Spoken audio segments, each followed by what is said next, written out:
We talked a lot about like outside pressures and criticisms from people who see that you're married and you haven't had a child yet. What about partner resentment? Can any of you all speak to that? Have you guys ever had a situation where your partner, and I don't want no husbands, and I don't want nobody to get mad, but if you can wisely speak about, any experiences or even just hearing about couples where there's some partner resentment, where one partner, whether it's the man or the woman, who's resenting their partner because they have fertility issues. Can you guys speak about that? No, y'all quiet. Y'all like, nah, I'm gonna save this one. Well, I can't speak about that, but I can speak about for the longest my wife, like, she kept saying that she don't think she can have kids and stuff like that, and it really didn't matter to me, but I knew it mattered to her. She didn't really, get into a deep conversation about it, but she used to make comments about it all the time. So in the back of my head, I was feeling like, I just felt like she just couldn't have babies anymore, and which when and I guess I kind of felt bad for being relieved about that. You know what I'm saying? It's something that's so important to her, and I was just like, shit, I can shoot the club up whenever I want. You know what I'm saying? And I ain't got to worry about having a baby. But on the other side, I knew she wanted another baby. So I don't I don't know if she ever felt that from me, but I was just like, and then when she got pregnant, I was kind of like shocked, like, what the hell? I thought you couldn't have no more babies. Just a miracle, you know what I'm saying? And all along, she had been planning this crap. So See, no, he always knows. See, he always know. See, this is where the disconnect between men and women come in at right now, okay, with the communication, because he always misinterprets that entire situation. I never said to this man, I never told him, like, I don't think I had a child. Why would I be like, I don't think I said I was concerned, right? Because I was older. Right. I had not I only been pregnant that one time. Right. And then so once you get to a stage where you're like, okay, well, now I want to do it, then that's when that doubt comes in. And it's like, oh, well, am I going to be able to? Like, okay. Well, you convinced me, goddammit. So shit. No, that's what your doubt was strong enough to convince me, because I was like you just said, that's what you wanted to hear. So you was like, well, you probably heard me say like one thing, like, what if? You was probably like, that's a done deal. That's what you wanted to hear. I never said that. Actually, while you asked the question, my husband's downstairs, so I was like, is this I just want to ask before I say no. But I mean, he said no, and I don't think we have any resentment. Like I mentioned last week, when our nieces and nephews leave, it's a lot of times like a sigh of relief, like, oh, thank God we got no damn kids, But it's bittersweet, of course, obviously. Sometimes you want them, and then other times when you ain't got no kids and it's peace and quiet, or like now when it's just us two and we don't have to worry about cooking anybody else's dinner but us two, we're like, oh, praise the Lord. You know what? See, so I don't think it's resentment. But I mean, he said no, I don't have no resentment. So yeah. I was just wondering that because I think just to chime in, I think there was a little bit of resentment of wanting to keep going on this journey. I think my husband wanted to take a break longer than I did, in between the loss and trying again. And I was just ready to get back in there because I was like, I had this, like, I can do this, I can accomplish. Kind of like, I guess, I don't know what you call it. Like, I felt like I could do all of these things. I've accomplished all these things, and this is another one of the things I should be able to accomplish. And so I was resenting, like, our pace was different. He wanted to like take a break, give it some rest. And I was like, let's just keep going. Let's keep going. Let's go back to the doctor. Let's figure out what to do. Let's keep going. And so one of my best friend was like, I'm going to need you to stop.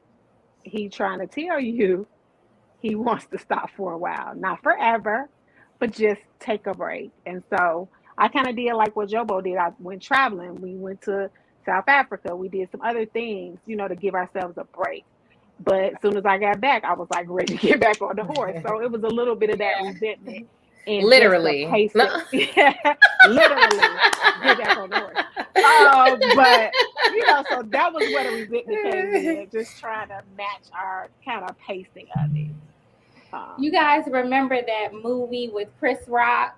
I think it was called Why Did I Get Married? I Think I Love My Wife. Yeah, I Think I Love My Wife. Yeah, one of my favorite movies. Yeah, I like that movie. And in the movie, his wife wanted to get pregnant, and there was that one joke where they were like, he was like, "You wanna?"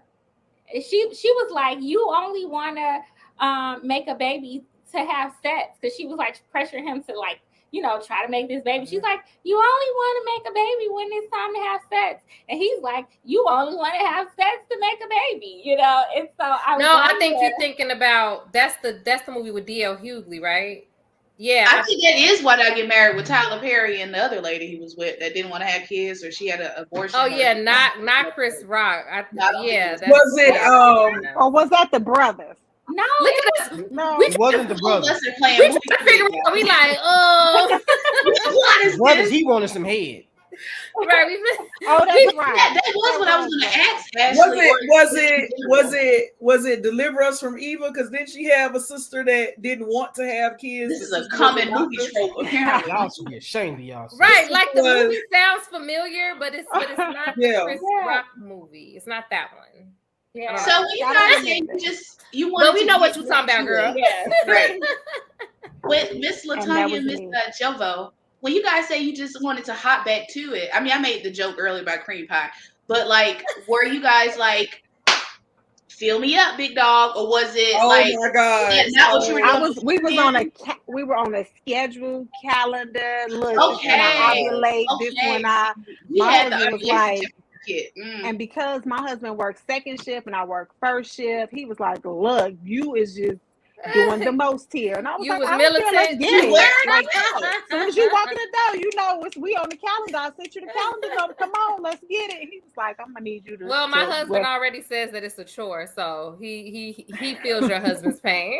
Man, I had so many people in my husband's family because we lived near his family during that time. So it was like so many of them, just like every time we leaving a function or every time people calling us up, what y'all doing? Y'all making that baby? Where y'all going? Y'all finna go make that baby? Gotta go hunch?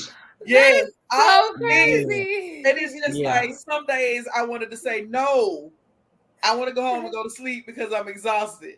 Or it was just like I was always that's what we're going to do, definitely. Do you guys feel like? Do you feel like the Now this might be too deep. I'm sorry. You can say no. It came up. Do you guys feel like? Okay, so I know for me, when it's like a wham bam, thank you, ma'am, we got to drop the nut off in the mailbox. It's very quick. It's not a lot of foreplay. It's just right on in there. Yeah. So is that you guys like sacrifice? Romance. You mean like romance? Definitely. There was no romance. Okay. Yeah, so I was like in the morning. You just get home. Let's go. You might as well set him in the bathroom with a magazine. Shit. Exactly. Put it in the cup, turkey basin. But that's how. And my best friend was like, "I'm gonna need you to dial it back a little bit and calm down." Yeah. And he was like, "Look, it's not gonna work. I can't do this every time. Every day you come. I'm just getting hot. Look, I gotta get up in the morning." I can imagine what he went through. I tell him, hey, I'll take him out for a drink because I know it was rough for him. But now, since we've had the children, and I had my tubes. I had two. Well, they don't call it tubal ligation anymore, but they took my tubes in my last C-section. We are easy. It's much more relaxed, and the romance has returned because we're not in there with a mission, and we know there's no scares or oops or uh-ohs that might happen. So it's good now. It's just trying to find with these little people get some time to do that. Okay. And when do you know when to stop? I met someone about 3 weeks ago, and I wanted to have her on the show, but we both been busy. Maybe another time. She and her husband have been trying. They got married really young. They have been trying for years, and they both. Well, actually, no. They didn't start right away. They did not. I think they got married at like 25. And they didn't start right away because they just, neither one of them wanted children. And then I think when she got maybe around 30 something, they decided to try, but it didn't come easy for them. And they kept trying for years, and they both decided if by 40 they don't have children, they're just going to give it up. And they decided that they would adopt. And so they started taking in foreign exchange students. And they just love it. You know, they absolutely love it. But they had decided when it was time for them to stop. How do you know when it's just time to stop?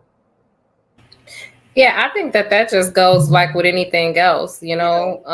You have to be highly adaptable in your life. I feel that I see that a lot when people have a lot of disappointment or people have a lot of regret and things like that. It's because they're not agile enough in their lives. Like, you can't have this fixed idea of just exactly what you think, especially things that you have no control over.